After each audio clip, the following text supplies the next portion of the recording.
Friend of mine asked me to share a little bit about how to make kombucha. So I'm not going through the entire process in this video, but I am going to show you a little bit of a start on how we create homemade kombucha.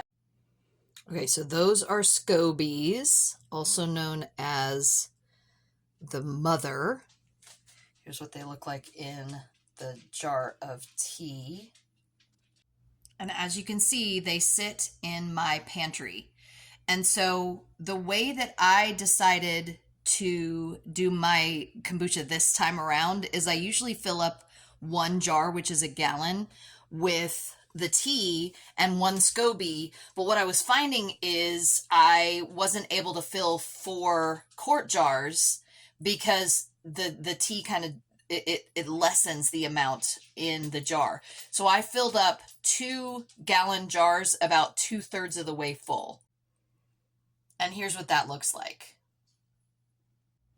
So the way that I'm going to share how to do kombucha is in parts. This is going to be the first part. First, you need to get a SCOBY from someone who you trust. And you want to get a little bit of the starter liquid with the SCOBY. You can keep your SCOBY in the fridge until you're ready to use it. You just want to keep it in a container with that liquid. And if you want to feed it every once in a while, put just a tiny bit of sugar in there and it'll help to kind of keep the SCOBY. You don't need to do that. I kept a SCOBY one time for 3 years in the fridge. And it took about 1 or 2 batches of processing it before it started doing its full fermentation process, but it still was alive and well and made great kombucha for years after that. So if you get your kombucha SCOBY from someone that you trust with a little bit of the liquid in it, just keep it in the fridge until you're ready to start making your kombucha. So I suggest doing kind of what I did with the 2 jars. You want to get a little more than a gallon of water, and you want to heat that on the stove, heat the water on the stove, and you want to get 2 or 3 bags of a high quality black tea. Those are the 2 teas that I use, the organic pu'er tea and organic green tea.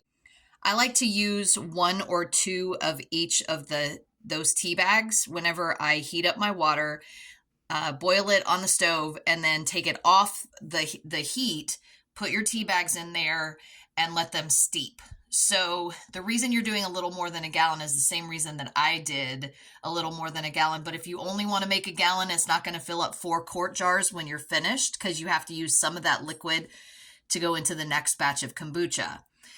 So the thing about kombucha and SCOBYs is that they will keep growing new ones. The mother will grow a daughter.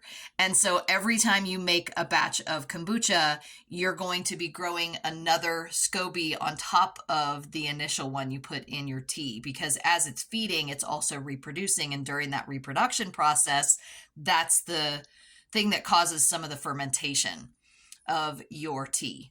So once you've made your tea, you add a cup of sugar, or a little more than a cup of sugar if you've got more than a gallon of water. But basically it's a cup of sugar per gallon. So if you're doing like a gallon and a half, you obviously would do 1.5 cups of sugar. So one of the things to know about kombucha is that while you're using a caffeinated tea and you're using regular cane sugar, I tend to use the organic because I want mine to be the healthiest SCOBYs.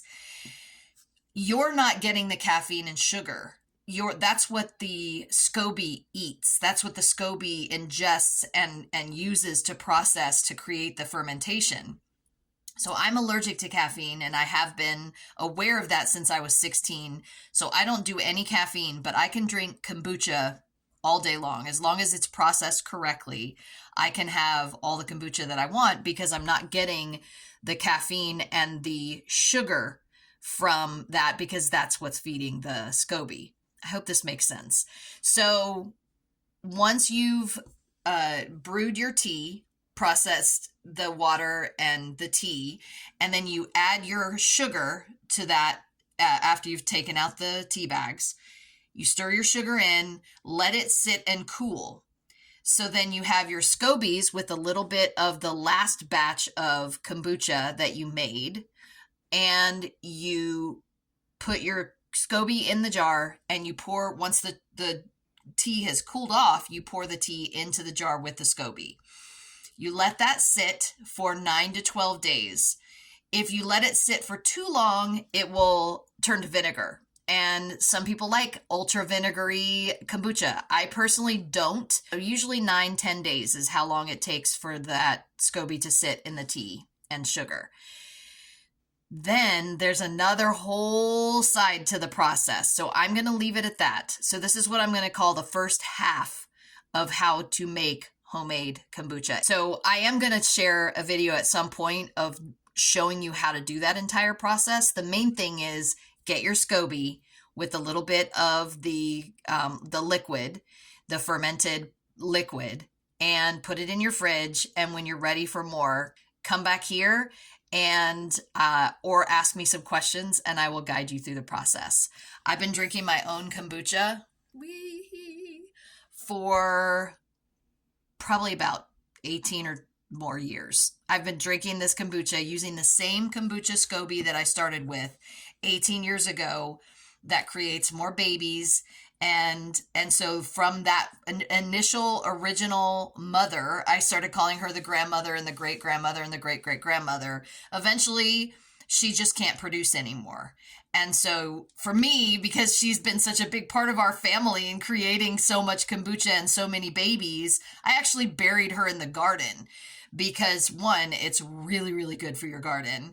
And two, she deserved a proper burial. So let me know if you have any questions about that. And I would love to support you in making your own kombucha. Have a blessed day.